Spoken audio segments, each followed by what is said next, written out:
पौराणिक ग्रंथों को रचते समय विद्वान लेखकों ने ऐसे ऐसे हैरतंगेज रहस्यों का उल्लेख किया है कि जिसको जानने के बाद हर कोई आश्चर्य में पड़ जाता है। तब सभी के मन में कौतूहल जन्म ले लेता है और हृदय में यही सवाल उठ खड़ा होता है कि क्या ऐसा भी हो सकता है। कहते हैं कि जब गोस्वामी तुलसीदास जी अपना रामचरितमानस ग्रंथ लिखते लिखते अरण्य कांड पर पहुंच गए थे, तब वह अरण्य कांड में सीता हरण वाले प्रसंग में पहुंचकर बड़े गंभीर सोच में पड़ गए, क्योंकि एक तरफ तो उन्हें अपना ग्रंथ पूरा करना था और दूसरी तरफ माता सीता की पवित्रता को गंगा की तरह निर्मल बनाए रखना था। अब वे अजीबोगरीब अनेक प्रकार के विचारों के जाल में उलझ गए। तब आपको जानकर आश्चर्य होगा कि उस समय गोस्वामी तुलसीदास जी ने विज्ञान का सहारा लिया। कहते हैं कि उन्होंने विज्ञान से जुड़ी हुई तमाम पुस्तकों के पन्नों को पलट डाला। मानस मर्मज्ञ काव्यानंदन कहती हैं कि उन्होंने विज्ञान का विस्तार से अध्ययन ही नहीं किया बल्कि एक अनोखा शोध कार्य भी कर डाला। कहते हैं कि जिस रहस्य के बारे में लक्ष्मण जी को भी पता नहीं था, गोस्वामी तुलसीदास जी ने अपने रामचरितमानस में विज्ञान के उस अनूठे रहस्य का सहारा लिया। निश्चय रूप से अरण्य कांड पढ़ते समय आपने यह दोहा अवश्य पढ़ा होगा, लक्ष्मण हो यह मरम ना जाना, जा कुछ चरित रचा भगवाना। दरअसल गोस्वामी तुलसीदास जी इन दोनों पंक्तियों में रामचरितमानस के गूढ़ रहस्य को उजागर करना चाहते हैं। कहते हैं कि लक्ष्मण जी को भी उस रहस्य के बारे में जानकारी नहीं थी जिस रहस्य की गाथा पहले ही विधाता लिख चुके थे।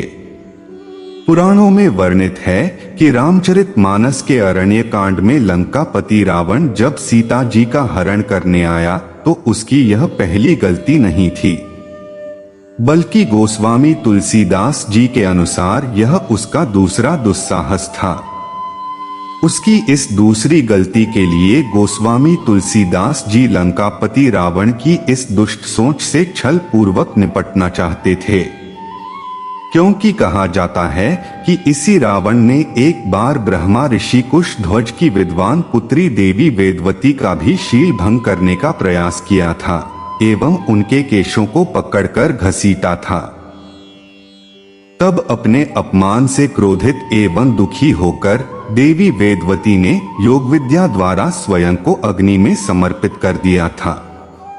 कहते हैं कि स्वयं को अग्नि में समर्पित करते करते वेदवती ने संकल्प ले लिया था कि वह एक न एक दिन इस दुष्ट रावण से उसके इस दुस्साहस का प्रतिशोध अवश्य लेगी।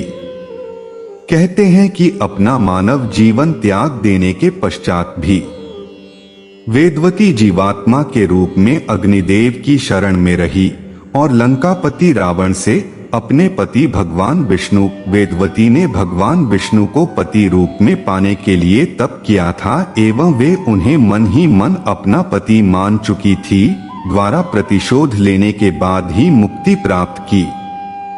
लंकापति रावण जिस सीता जी को हरण करके ले गया वे सीता न होकर उनका क्लोन था। गोस्वामी तुलसीदास जी के अनुसार अब वह समय आ चुका था जब रावण के बल को छल पूर्वक निपटा जाए। तब 14 वर्ष के वनवास के दौरान पंचवटी में सीता हरण के पूर्व अग्निदेव से प्रार्थना की गई वह लंकापति रावण को दंड देने के लिए सहायता करें। दरअसल अग्निदेव के पास अभी तक ब्रह्मा ऋषि कुशध्वज की पुत्री वेदवती की जीवात्मा समाहित थी।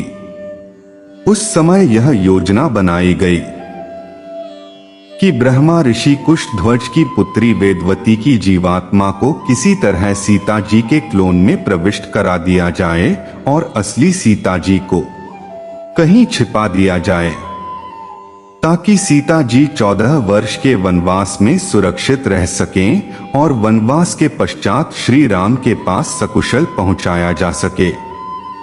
पौराणिक रहस्य कथा। जिसे कम ही लोग जानते हैं। कहते हैं कि तब ब्रह्मा जी ने सीता जी की उंगली से कोशिका लेकर सीता जी के सदृश ही एक पुतला तैयार कर दिया और योजना के अनुसार वेदवती की जीवात्मा को सीता जी के पुतले में प्रविष्ट करा दिया गया।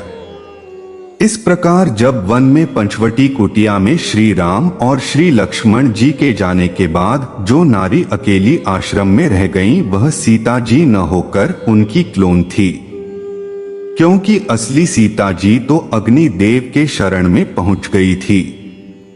फिर विधाता को वेदवती द्वारा रावण से प्रतिशोध लेने के प्रण को पूरा जो कराना था, इसलिए उन्होंने रावण द्वारा सीता जी नहीं बल्कि उनके पुतले में स्थापित वेदवती की जीवात्मा का हरण करा दिया। उन वेदवती नामक देवी, जो स्वयं महामाया का ही अंश थीं, ने लंका पहुंचकर रावण के नाकोचने चबवा दिए। रावण क्यों भय खाता था सीता जी के पास जाने से? रामचरितमानस के कई प्रसंगों में सीता जी के क्लोन का रहस्य उजागर होता है। इस बात का तो पुराणों में स्पष्ट वर्णन भी किया गया है कि लंकापति रावण ने सीता जी को अपने महाद्वीप लंका में अशोक वाटिका में कैद करके रखा था। कहते हैं कि रावण जब भी सीता जी पर अत्याचार करने के लिए आगे कदम बढ़ाता था तो धरती में से एक अग्निज्वार फूट पड़ता था, जिसमें भस्म हो जाने के भय से रावण वापस भाग जाता था। सीता जी के आस पास अग्नि का पहरा होने का एक कारण यह भी बताया जाता है कि सीता जी के क्लोन में रहने वाली देवी वेदवती की जीवात्मा के साथ सदैव अग्निदेव रहते थे, क्योंकि ब्रह्मा ऋषि की पुत्री वेदवती मृत्यु के पश्चात जीवात्मा रूप में उन्हीं अग्निदेव में समाहित थीं। कहते हैं कि एक बार दुष्ट रावण ने सीता जी को मार डालने का प्रयास किया, लेकिन उसी समय सीता जी के काया के अंदर उपस्थित विद्वान देवी वेदवती ने एक अमोघ महामंत्र पढ़कर दुष्ट रावण की तरफ फेंका, जिसके कारण वह घास के तिनके के समान छिटक कर दूर जा गिरा। इसीलिए सीता जी लक्ष्मण जी या हनुमान जी के साथ नहीं आई। रामचरितमानस में कई बार ऐसा प्रसंग आया कि जब सीता जी पवन सुत हनुमान जी अथवा लक्ष्मण जी के साथ लंका से वापस श्री राम जी के पास वापस आ सकती थीं, लेकिन उन्होंने ऐसा नहीं किया, क्योंकि उस समय वेदवती की जीवात्मा एक निश्चित समय के लिए सीता जी की परछाई में विलीन थी। यदि वह उस समय के पूर्व वापस श्री राम जी के पास आ भी जाती तो भी देवी वेदवती सीता जी के शरीर से न निकल पाती। फिर देवी वेदवती को अपने प्रतिशोध स्वरूप रावण का वध जो करवाना था, रावण का समूल नाश ही उनके प्रतिशोध का मुख्य उद्देश्य था। इसलिए जब तक लंका का सर्वनाश न हो जाए तब तक वह वापस श्री राम के पास कैसे जा सकती थी। देवी वेदवती में तमाम वेदों का ज्ञान व शक्ति थी। वह चाहती तो स्वयं भी रावण का संहार कर सकती थी, क्योंकि लंकापति रावण द्वारा वेदवती को अपमानित किए जाने के बाद से ही वह प्रतिशोध की अग्नि में तप रही थी।